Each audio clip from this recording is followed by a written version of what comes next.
Hello viewers, if you are new to the channel, please hit the like and subscribe button and share it with your friends. Also, click on the bell icon so that you get the latest information about the videos that are uploaded. Hello students, welcome back to the new video. In this video, we are going to continue the ongoing chapter number 18, wastewater management. In today's session, we will discuss about wastewater treatment plant. Sewage treatment. The sewage treatment plant is a place where wastewater from the various sources is collected and treated to remove the physical, chemical and biological contaminants present in it through various processes. Once treated, it becomes free of any contaminations, can no longer harm living organisms and is therefore released into water bodies. So sewage treatment plant or wastewater treatment plant is a place where the wastewater from the various sources is collected and treated to remove all types of contaminants present in it. It may be physical, chemical or biological. Once if it is treated, it becomes free of any contaminants, that is the materials pollute the water, and is therefore ready to release into the water bodies. The treatment of wastewater in a sewage treatment plant involves the following stages.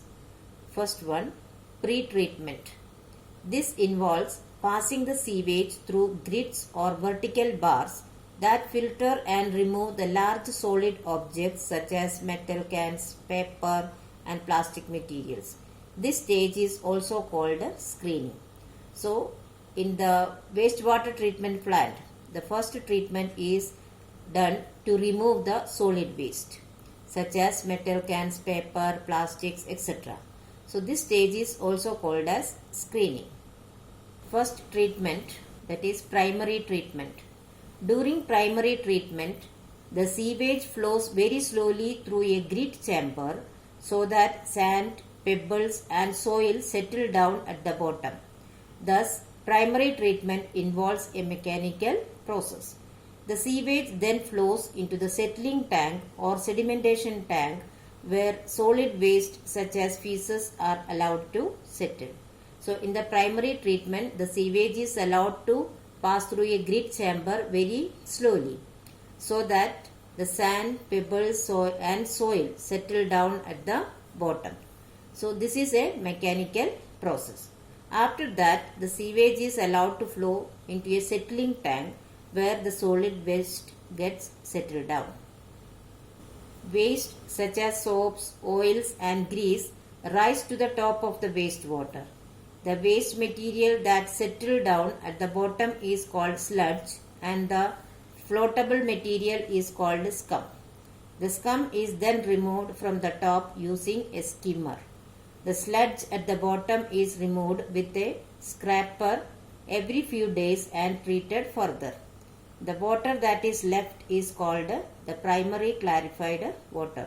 So, when the materials like soaps, oils, grease, etc., they are light in weight, they start floating at the top of the wastewater and it is known as scum. But the heavy materials settle down at the bottom, that is called as sludge.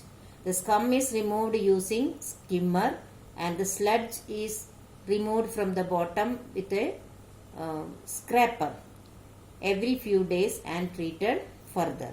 And the water that is left out in this primary treatment plant is known as clarified water. Second, secondary treatment. During secondary treatment, sludge and any biological or organic waste that remain in clarified water are removed by biological processes. Clarified water is transferred into an aeration tank where air is bubbled through it by air blowers. This process is called aeration. So, in the secondary treatment, biological process is going on. The clarified water is transferred to the aeration tank and it is bubbled through air blowers. This process is known as aeration.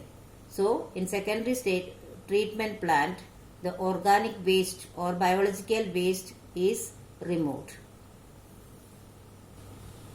Aeration encourages aerobic bacteria to grow and feed on organic contaminants such as food waste and feces.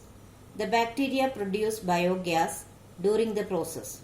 The leftover liquid waste is transferred to the clarifier. It is then allowed to remain in tanks so that microscopic organisms settle at the bottom in the form of activated sludge. So aeration is done so that the aerobic bacteria grow at faster rate and feed on the organic contaminants and produce the biogas.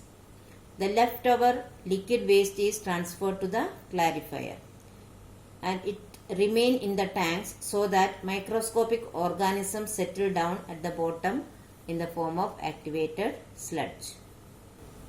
Activated sludge contains 2% solids and 98% water. It is then passed on to the digester. The organic waste in the sludge is broken down with the help of anaerobic bacteria. This process is called digestion, and as a result of it, biogas is produced. The biogas produced in the secondary treatment can be used either as a fuel or to produce electricity. So, in the activated sludge, only 2% solid material is there and 98% water is there. So, the organic waste is broken down with the help of anaerobic bacteria, and during this process, biogas is produced. This biogas produced in this way can be used as a fuel or for producing electricity also. The sediment in the digester is then left in sand drying beds where some water drains out and some evaporates. The remaining dried sludge can be used to make fertilizers or compost. So whatever the sludge is left out, that has become dried, can be used as a fertilizer or for making compost. Next, tertiary treatment. Tertiary treatment is the last stage in the wastewater treatment and it involves a chemical process. The secondary clarified water from the clarifier is treated with chlorine to remove compounds of phosphorus and nitrogen and to kill bacteria. Chlorine acts as a disinfectant. The use of chlorine to kill germs in wastewater is called chlorination. After treatment, the water becomes fit to be released into the water bodies. So the tertiary treatment is a chemical process because in this process the chlorine gas is used to remove the compounds of phosphorus and nitrogen and also to kill the bacteria. So chlorine acts as a disinfectant, and this process of using chlorine to kill germs in wastewater is known as chlorination. After this tertiary treatment, the water becomes fit to released into the water bodies. This is the flow chart that shows the various stages of sewage treatment plant or wastewater treatment plant, WWTP.